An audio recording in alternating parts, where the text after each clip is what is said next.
How to hide tags or mentions in Instagram story. You know that you can mention someone on Instagram story, but usually you have to type in their name, which is going to show up over there. So maybe you just want to just, let's say, tag someone without having to show their whole name. So normally you can go over to the stickers icon here and add a mention sticker. But if that's not what you want, then first of all, just upload the story. Don't worry, just upload the story without actually tagging anybody. Just tap on the share button to upload it. Then once you've uploaded a story, we'll wait until the story has been uploaded.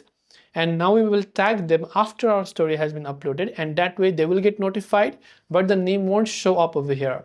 So now if I just tap on this three dots icon here, I can tap on this option called add mentions. Now I can simply add the people that I want to add in this case. And once I've done it, I can tap the add button and they have been added and tagged, but it will not show up within your story. The name won't show up. And you can also see that they received a notification like this in their messages tab that they have been tagged over here.